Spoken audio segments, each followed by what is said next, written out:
दुनिया भर में लोग कई तरह की समस्याओं से पीड़ित होते हैं। ये बीमारी इतनी खतरनाक है कि हर साल इन बीमारियों के कारण कई लोगों की मौत हो जाती है, जिसमें सबसे ज्यादा हार्ट अटैक और स्ट्रोक हैं।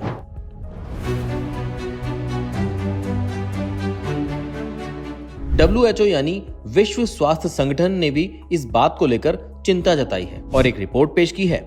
इस रिपोर्ट के मुताबिक 15 मिलियन लोग स्ट्रोक से पीड़ित होते हैं, जिसमें से 5 मिलियन लोग अपनी जान गंवा देते हैं। सिर्फ इतना ही नहीं, स्ट्रोक के बाद जिंदा बचने वाले करीब 50 लाख लोग स्थायी रूप से विकलांग हो जाते हैं। ये एक बहुत गंभीर समस्या है, जिसे लेकर लोगों को सावधानी बरतनी चाहिए।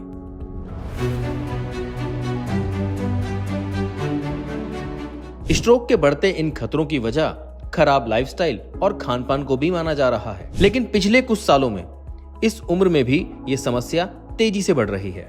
स्ट्रोक क्या है, ये कैसे होता है, इन सभी सवालों के जवाब तलाशने के लिए हम फेलिक्स हॉस्पिटल गए, जहां हम न्यूरोलॉजिस्ट अनुमेहा मिश्रा से मिले। एक सरल भाषा में समझते हैं कि स्ट्रोक होता क्या है। स्ट्रोक बेसिकली, जैसे आपने सुना होगा, हार्ट अटैक होता है। हार्ट अटैक में क्या होता है, एक छोटी सी ब्लड वेसल जो है, जो आपके हार्ट में ब्लड लेके जा रही है तो वो किसी वजह से ब्लॉक हो गई, तो सडनली उस एरिया को ब्लड सप्लाई मिलना बंद हो गया, तो this is called heart attack. ऐसे ही जब ब्रेन में हमारे बहुत सारे मल्टीपल छोटे छोटे बहुत सारे वेसल्स होते हैं, उसमें किसी भी वजह से कोई क्लॉट है जो जाके वो ब्लॉक कर देगा, तो ब्लड सप्लाई बंद हो जाएगी, and this is called stroke. तो जिस भी एरिया को वो सप्लाई कर रहा है, फॉर एग्जांपल हमारे बोलने वाले एरिया को सप्लाई कर रहा है, वहाँ पे स्ट्रोक हो गया तो हमें बोलने में प्रॉब्लम हो जाएगी। हाथ पैर की कंट्रोल को कर रहा है, क्योंकि everything is control from the brain. आपके आईज को कंट्रोल कर रहा है, उस एरिया में आपको प्रॉब्लम हो गई तो आपके विजन लॉस हो सकते हैं। स्ट्रोक कई तरह से प्रेजेंट कर सकता है। डॉक्टर अनुमेहा मिश्रा ने आसान भाषा में स्ट्रोक की सटीक जानकारी दी, साथ ही स्ट्रोक के मरीज को डिस्चार्ज होने के बाद किन बातों का ख्याल रखना जरूरी है, इसके बारे में भी बताया।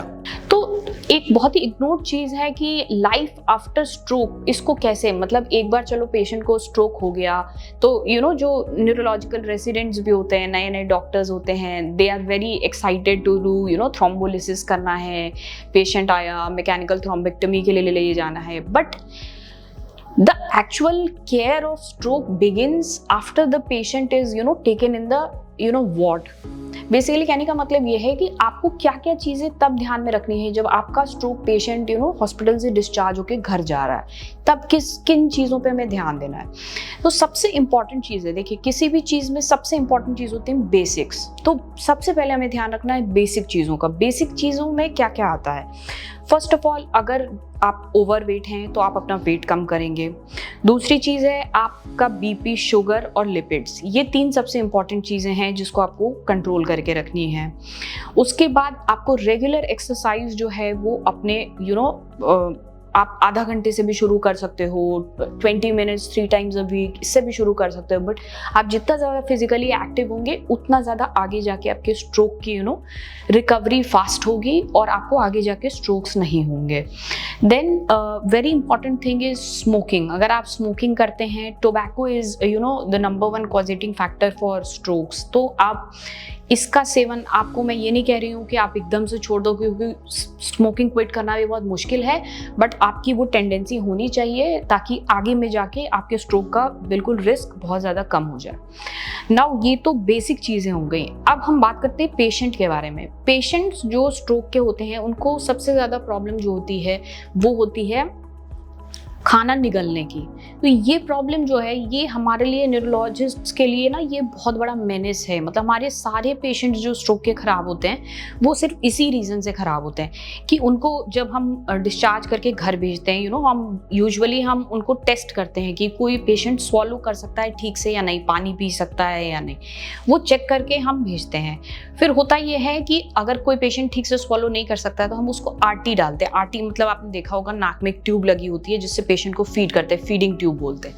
तो हम यूजुअली पेशेंट को डिस्चार्ज करते हैं फीडिंग ट्यूब पे और हम इंस्ट्रक्ट करते हैं पेशेंट अटेंडेंट्स को कि आप इनको इसी से जो भी है इसी फीडिंग ट्यूब से आपको देना है पेशेंट को, मेडिसिन हो गया, पानी हो गया, एनीथिंग, जूस हो गया, व्हाटएवर।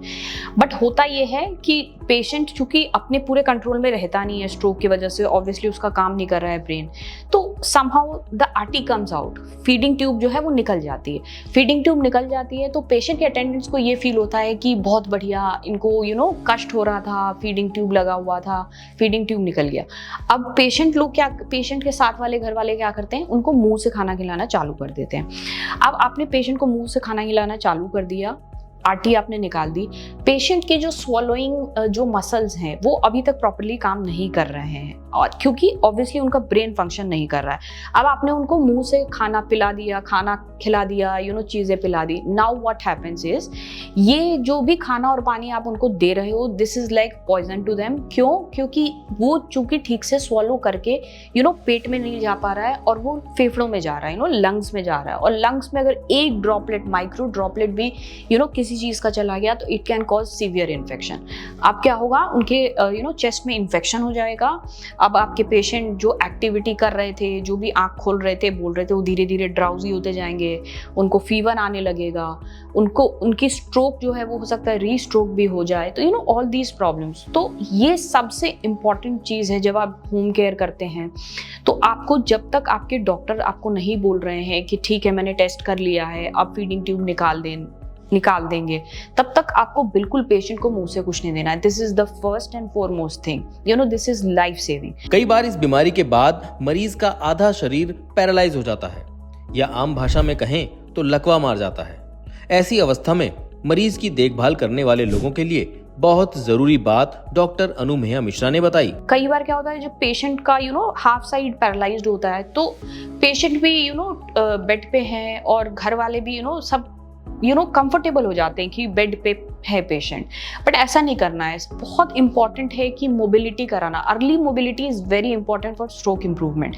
आप जैसे ही पेशेंट आपके हॉस्पिटल से आए हैं, आप कोशिश करो उनको बिठाने की, कोशिश करो सपोर्ट के साथ फिजियोथेरेपिस्ट की मदद लीजिए। आप रिहैबिलिटेशन पे बहुत ध्यान देना है, क्योंकि आप जितना एग्रेसिव रिहैबिलिटेशन उनके फर्स्ट मंथ में करोगे, उतना ज़्यादा उनकी अच्छी रिकवरी होने वाली है।